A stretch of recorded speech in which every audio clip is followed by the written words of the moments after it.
Shalom Uveraja. Vamos a continuar esta semana con Parashat Ki Teitzei. Continuamos con el ciclo de lectura y estudio de la Torah en nuestro año 5782 y dice así: Ki Teitzei la milchama lo yivecha oto Hashem Elohecha v'yadecha v'shavita shivyo וראית בשביה שיפת תואר ושכבת בו ולקפת לך לאישה והבאת אל טוב ביתך וגילת אל ראשה וישת אל ציפורניה ויצירה את השין לך שיה מלך ושפה בביתך וחפת אל אביך ולאמה ירא ימין ואחר כן תבוא אליך ובלתה וחייתה לאישה וחיין לא אף תבוא ושלתה ונשה ומחול לא תנקרנה וכסף לא ותמר בו תחשר ניתה. Cuando salgas a la guerra contra tus enemigos y los entregue a Hashem, tu Dios, en tu mano, y tú tomes a sus cautivos y veas entre los cautivos una mujer de bello aspecto y la desees, podrás tomarla como esposa. La traerás al seno de tu hogar, se afeitará su cabeza y dejará crecer sus uñas. Quitará su atuendo de cautiverio de sobre sí y se sentará en tu hogar y llorará a su padre y a su madre un mes completo. Después de eso acudirás a ella y convivirás con ella y será para ti como esposa. Y sucederá que si no la deseas, entonces la enviarás por su cuenta, pero no podrás venderla por dinero. No la esclavizarás, pues la has afligido. Y esto es una de las cuestiones complejas, se pudiera decir, que tiene la perashá de esta semana, Parashat Ki Teitzei.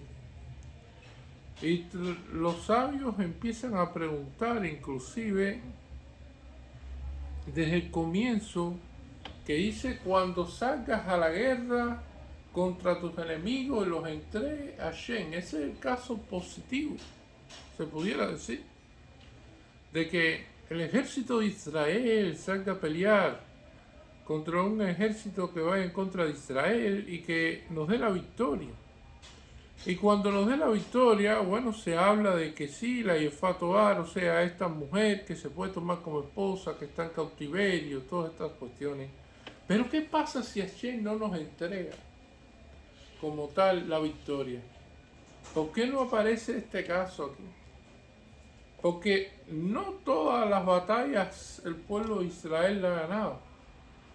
El pueblo de Israel ha sobrevivido, Baruch Hashem, a todas estas cuestiones y a todos estos imperios y a todos estos años, pero no todas las batallas las hemos ganado, ni siempre Hashem nos entrega la victoria, porque muchas veces no merecemos la victoria y a veces no las da y a veces no. Entonces la cuestión es: ¿por qué está el caso positivo y no el negativo?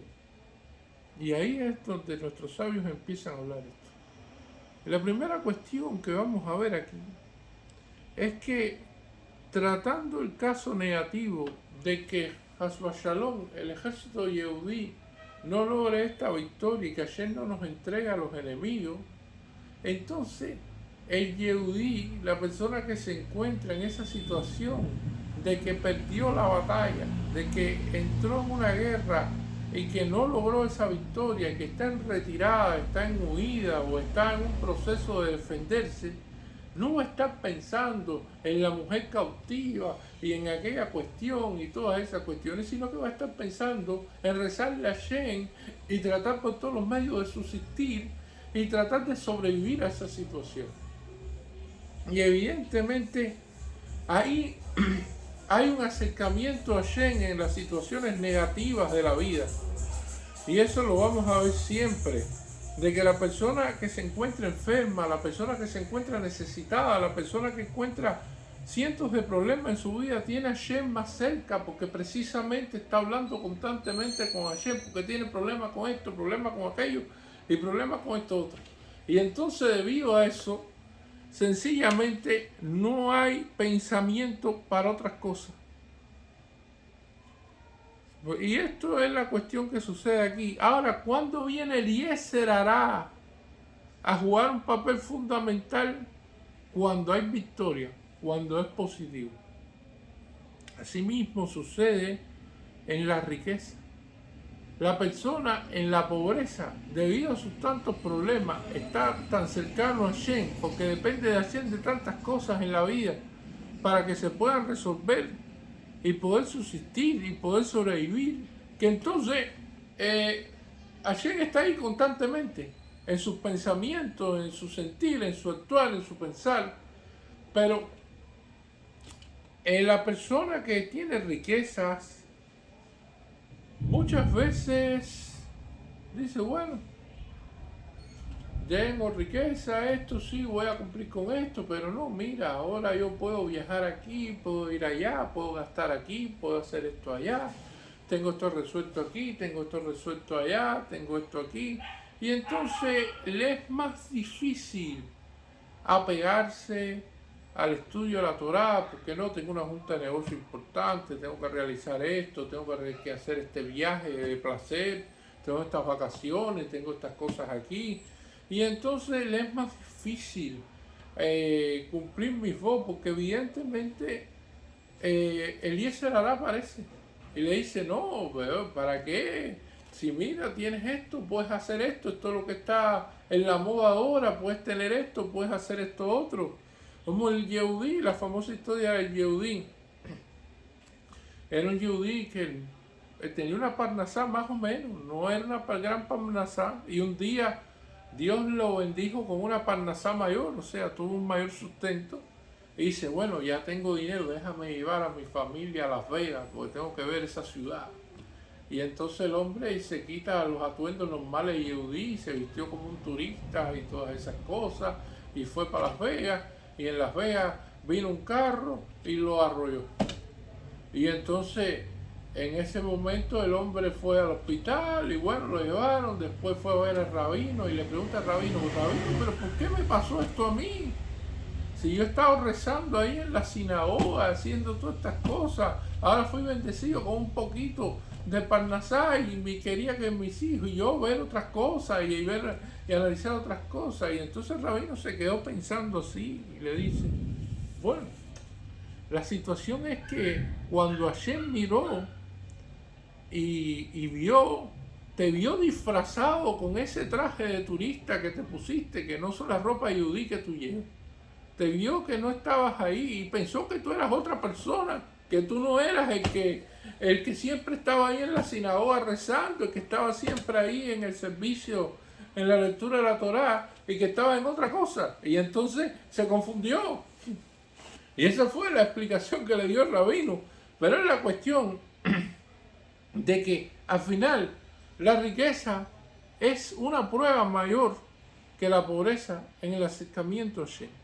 Y entonces aquí viene la situación esta en la cual si la persona está en peligro para la vida y no salió bien de la batalla y Hashem no le entregó al enemigo, entonces no puede estar pensando en la Yefato en la mujer bella que se encontró en el camino. Esa no va a ser la situación. Él va a estar pensando en que Hashem, sálvame de esta situación y trata de librarnos de este peligro en que estamos. Y eso está claro ahí. Pero la expresión cuando salgas a la guerra, kitisela milhamá, es otra expresión también, que los sabios también enfatizan sobre esto, porque dicen, bueno, cuando salgas, porque decir kiteles, cuando guerrees, cuando vayas y, o sea, en guerrear, cuando te vayas a fajar, cuando vayas, no, cuando salgas. Y el salir ese tiene que ver con muchas cosas, tiene que ver con la zona de confort, tiene que ver con el ambiente de Torah, tiene que ver con toda una serie de condiciones rutinarias que tiene un yehudí como tal, de rezar, de hacer todas estas cosas en su forma rutinaria, porque evidentemente la guerra es una condición completamente diferente. Sale uno de la zona de confort, sale uno de toda la rutina diaria a vivir otra realidad. a tener otra vivencia que ojalá nunca la tengamos. Y eso es la cuestión. Cuando salgas a la guerra, o sea, cuando sales de todo este ambiente, de toda tu zona de confort, y entonces en ese momento que Hashem te da la victoria, que entrega a tu Dios en tus manos y tomes a tu cautivo, y entonces ahí despierta el interés, porque tuviste la victoria, fue positivo todo, el Yetzer Hará empieza a trabajar, porque saliste de ese ambiente tuyo. Y el Yetzer Hará ahí te dieron esa victoria y ves a esa mujer de bello aspecto y deseas entonces tenerla como esposa. Y la Torah lo permite. Y esta es una de las cuestiones que los sabios también entran en un malloc en la Gemara bastante fuerte, porque dice, ¿y cómo la Torah lo va a permitir? Dice, si en Yom Kippur te da hambre, ¿puedes comer? No. ¿Puedes tomar? No. Ah, bueno, si es Picúa Nefesh, hay que ver qué tipo de Picúa Nefesh es y en qué medida se puede hacer, pero tiene sus reglas específicas. Si llegas a una ciudad y lo que hay son ropas que son chanets, o sea, que tienen lino y lana, ¿la puedes comprar? No. Si hay un lugar que lo único que vende es hasid, ¿puedes comer ahí? No, no puedes comer ahí. Y entonces la Torah es muy clara y dice que no a esto o que sí a esto. Sin embargo, en esta situación que pudiera decir un no así rotundo, te dice sí, pero hay que cumplir ciertas condiciones. Y esta es una de las preguntas, ¿por qué no sea un no rotundo, sino un sí condicional? Y la cuestión es de que quizás dentro de esas mujeres cautivas haya una mujer que sea como Rula Moabita, una sadeque, una persona buena, un alma que merezca estar dentro del pueblo de Israel. Quizás.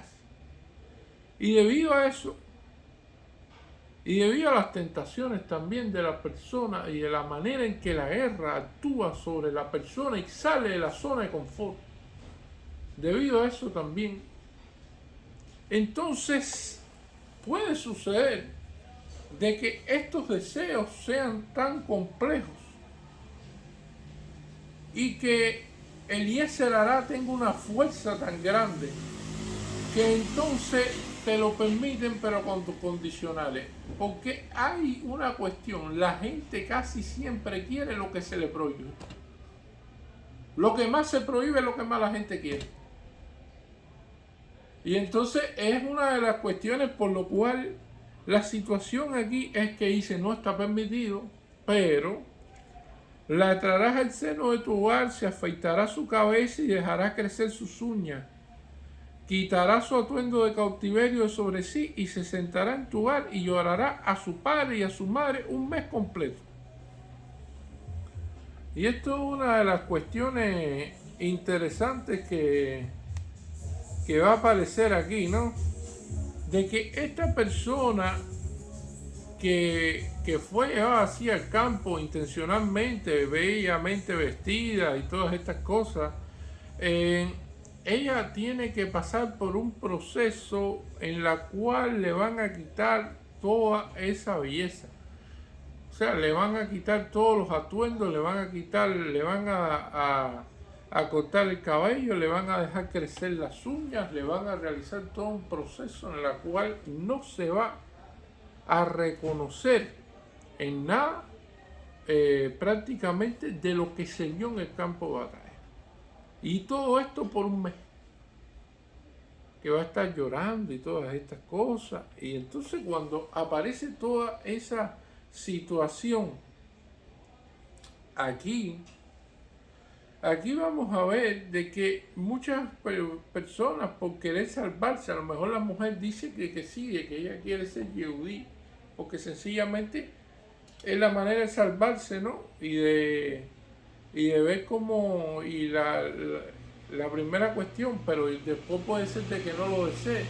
O sea, había que analizar cómo es el comportamiento, porque esto es un proceso lento de un mes. Y entonces esto se se analiza así, pues dicen nuestros sabios, sí, porque es que cuando la persona se ve ante esta situación, esta cautiva, la situación es que a lo mejor dice que sí a judaísmo y dice que sí a convertirse y dice que sí a una serie de cuestiones, porque es la manera de sobrevivir en la vida. Y así lo vimos en varias etapas dentro del pueblo de Israel, en la etapa del rey Salomón, cuando el pueblo de Israel estuvo en alza, que el rey Salomón construyó el gran templo de Jerusalén y que el pueblo de Israel era un gran pueblo. Bueno, en ese momento muchas personas querían convertirse al judaísmo, muchas personas querían ser yehudí. Y entonces dicen nuestros sabios, sí, también en los tiempos de Moshiach, cuando venga Moshiach, muchos van a querer ser yehudí, claro, evidentemente, llega Moshiach, todos queremos ser yehudí, sí, vamos a ser yehudí. Y es así como sucede, pero ¿cuántos quisieron ser yehudí en la Shoah? ¿Cuántos quisieron ser yehudí cuando ser yehudí no es una cuestión que sea un problema? Y esa es una de las cuestiones fundamentales que va a aparecer aquí, de que ella tiene que aceptar evidentemente todas las reglas del judaísmo, pero ¿por qué las acepta? Porque es una condición necesaria para su supervivencia, para salir de ese cautiverio, para salir de esa situación que ella tiene. Y entonces todas estas cosas llevan tiempo, evidentemente. David Amelech tuvo 300 yefatuas, o sea, 300 mujeres cautivas. Y ahí le salió un hijo que no fue fácil, Absalón. Un hijo que trató por todos los medios de tratar de derrocarlo. O sea, son cuestiones complejas, porque mucho después vamos a ver el hijo rebelde. O sea, no para hoy, pero vamos a ver que una cosa conlleva a la otra. Que no está en el orden de esta para allá, de cómo están puestas las cosas, no es una cuestión de que no, ahí una cuestión lleva a la otra. Y entonces, esto es una situación. Ahora, los sabios aquí preguntan, ¿por qué afeitar la cabeza y dejar crecer sus uñas? Nosotros conocemos de que el cuerpo tiene dos tipos de desechos que hacen crecer y que crecen en el cuerpo humano. Tenemos el pelo y tenemos las uñas, que es donde está la tumá, o sea, ahí está la impureza del cuerpo. Generalmente lo que sucede siempre previo al Shabbat, ¿qué hacemos los yehudí? Bueno, los yehudí nos tratamos de pelar, nos tratamos de cortar las uñas y, o sea, nos tratamos de quitar toda la tumá que podamos tener precisamente antes de preparándonos para entrar en el Shabbat, en el proceso de entrar al Shabbat. Pero en esta cuestión a ella se le permite dejarle las uñas crecer y pudiera pensar, bueno, pero hay gente que las uñas se le deja crecer y se ven bonitas, sí, pero estas uñas son sin arreglarse. Pero este pelo que se corta es un pelo que crece hacia arriba pero baja. Piensa que va a subir pero baja. Y sencillamente cubre, es como si fuera una clipada, es una capa precisamente que cubre a la cabeza de la persona. Y uno le quita, o sea, cuando ella es sometida precisamente a que sea completamente rasurada, se afeitará su cabeza, se le quita toda esa capa y se ve como es. Sin embargo, las uñas no cubren la carne. Sin embargo, el pelo de la cabeza sí. Por lo tanto, las uñas se pueden dejar crecer sin, por supuesto, hacer ningún trabajo, que se vean bonitas, y el pelo como tal, que sí cubre la carne, entonces hay que removerlo. Y como tal se ve la persona completamente distinta como fue. Y los atuendos de cautiverio, bueno, ella evidentemente va a estar vestida de una manera muy común y sin ningún tipo de gran cabot, se pudiera decir, dentro de la casa, y se sentará en su hogar y llorará a su padre y a su madre por un mes completo. Y entonces esta es la cuestión que también nos dicen los sabios y establecen, ¿por qué va a llorar por 30 días? ¿Por qué no puede ser por 7 días, por 40 días, por 60 días, por 90 días? Y es precisamente como si fuera una Abel. Es una persona que hubiera perdido a alguien, a un familiar, una cuestión. El periodo de Abel son 30 días, estos primeros 30 días de Abel. Y entonces esta cuestión es por lo cual se establece este periodo de tiempo. Y es un elemento fundamental cuando nosotros vamos a ver en estos 30 días que ella llora, que dice por el padre y por la madre, porque evidentemente puede haber perdidos en esta contienda militar, pero hay algo mucho más fuerte que explican los sabios la Gemara que nos deja pensando. Dice, ella no solamente llora por el padre y por la madre, sino llora por la idolatría, por la Abodá Zará, que ella perdió, que no puede hacer, que la extraña, porque el Goy extraña a la Abodá Zará, el Goy le gusta la Abodá Zará, el Goy siente pasión por la Abodá Zará, y entonces esa pasión y esa cuestión da sufrimiento, da dolor, da pena, da tristeza, y entonces se siente mal por eso. Y evidentemente esto es un pensamiento muy fuerte dicho por nuestros sabios con respecto a estos 30 días de duelo. Cuando llega a la casa del Yehudí, quitará su atuendo de cautiverio sobre sí, se sentará en tu hogar, casa de Yehudí, y llorará a su padre y a su madre en un mes completo. Y entonces evidentemente todas sus costumbres de Abodá Zará desaparecen. Y toda la añoranza esa de lo que ella hacía y de las cosas que hacían y todo eso. Eso es una historia también famosa de un muchacho que fue y entonces se sentía mal y todo esto, un yehudí.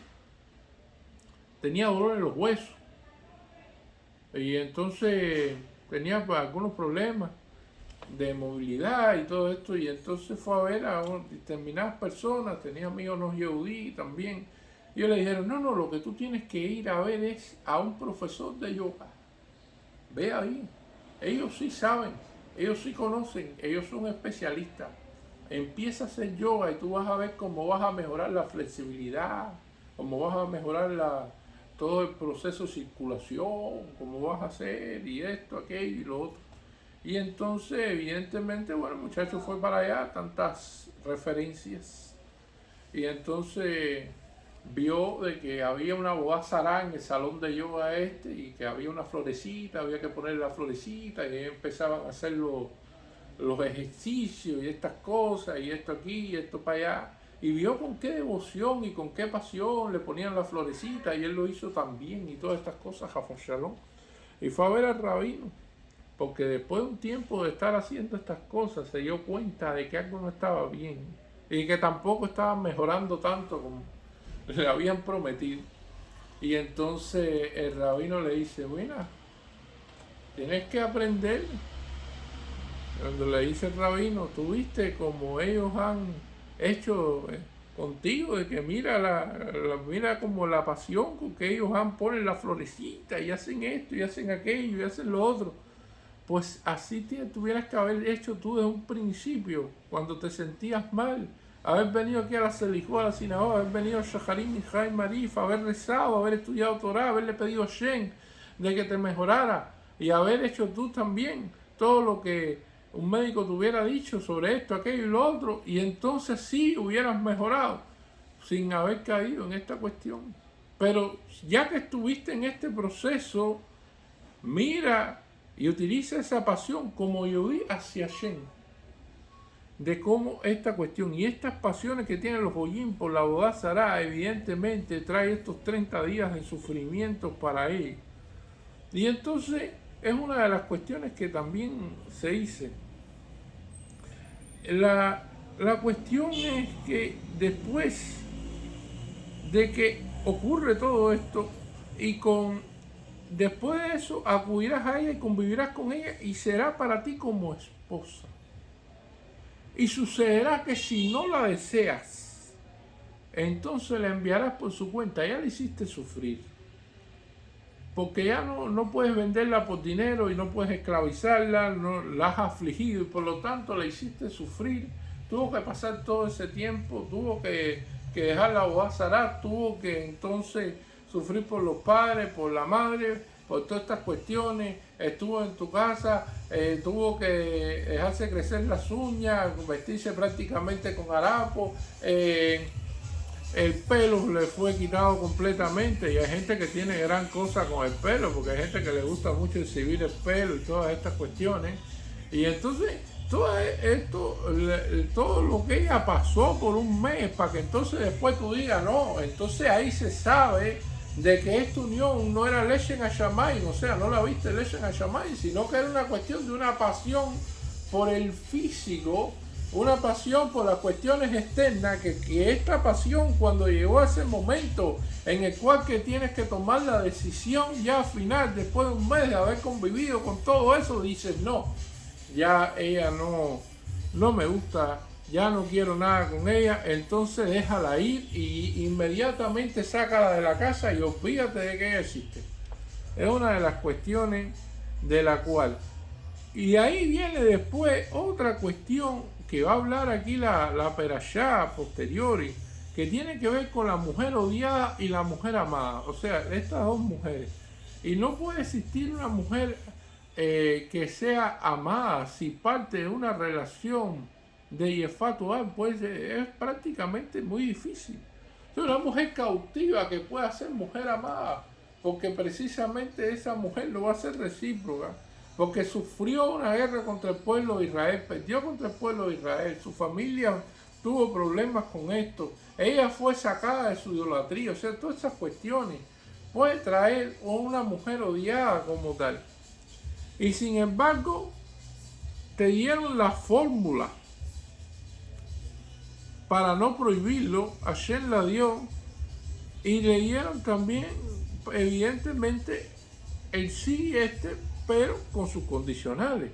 Pero la cuestión es de que el hombre en un primer momento que podía haber dicho que no podía haber caído en eso, o que podía haberla divorciado a veces, se puede ser que sea divorciado, porque si la toma de acuerdo a la ley de Israel y entonces después se puede divorciar, entonces no la divorcia. Y esto es como si fuera una historia de una persona que le gustaba mucho la Coca-Cola y entonces tomaba Coca-Cola todo el día.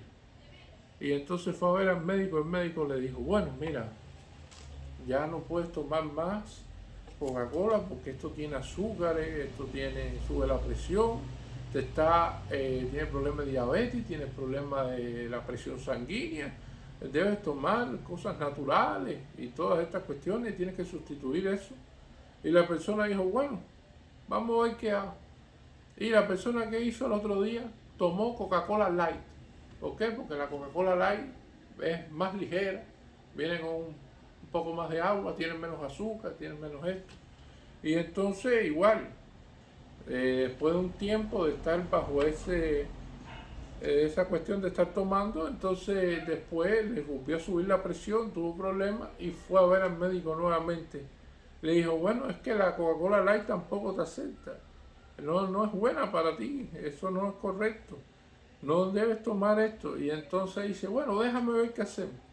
Y la persona que fue a tomar Coca-Cola cero, porque la Coca-Cola cero es una Coca-Cola que tiene cero azúcares, cero nivel de todas estas cuestiones, y entonces esa fue la que tomó. Pero al final también le hizo daño. Y entonces, al final ya cuando el médico le dijo, bueno, pero es que ni esa tampoco. Entonces, ¿qué decisión tomó? Bueno, sigo tomando Coca-Cola, pero ahora me tomo la pastilla para la presión. Y esta pastilla también como un diurético. Y la otra pastilla también que me hace falta también como compensador. Y así entonces una persona que no debería tomar 3 pastillas diarias que lo afectan ya de por vida, entonces tomó 3 pastillas diarias y la va a tomar de por vida por no renunciar a tomar un refresco vaciado. Esa es la vida de la persona. Así mismo sucede con personas que dicen, no, esta mujer, bueno, pero si esa mujer tú no tenías que haberla aceptado o podías haberte divorciado o tienes 20 opciones y sin embargo la escoges, entonces de ahí surge la mujer odiada, que también tiene sus problemas y sus repercusiones, porque evidentemente el hijo de la mujer odiada va a ser el hijo que no se le van a dar todas las oportunidades y no se le va a dar todos los gustos. Porque precisamente como parte de un hijo de una mujer que no se quiere en esa tanta medida, entonces se restringe. Bueno, que el hijo te dice, no, yo quiero esto, quiero una computadora, una esto. Y dice, no, espérate, no hay para eso. Tú tienes que hacer todas las tareas, tienes que cumplir con esto, tienes que cumplir con aquello, tienes que portarte bien, tienes que hacer esto, tienes que hacer lo otro. Y entonces con una serie de restricciones precisamente para esto, porque es la mujer que no es querida, es la mujer odiada. Ahora, la mujer amada, para estar en buena con ella, al hijo de ella, entonces, que tuviste, no, sí, que tú quieres esto, no, toma. Y antes que te lo pida, ya lo resolviste. Y entonces, ¿qué pasa? Que uno crece con límites, crece con educación, crece con crecimiento que tiene que superarse en la vida. Porque la propia educación que le diste, las propias restricciones, todo lo que le hiciste pasar, lo hizo superarse como persona y convertirse en un ser humano mucho mejor educado que una persona que lo tuvo todo, que no tuvo que luchar por nada, que al final todo fue entregado en bandeja de plata y entonces que al final, entonces ese tipo de personas generalmente terminan teniendo problemas y no saben apreciar lo que se les dio. Y eso es también otra de las cuestiones que va a aparecer aquí a posteriores en todas estas cosas. Esto es un asunto bastante complejo e interesante y continuaremos en nuestro ciclo de lectura y estudio de la Torá. Muchas gracias.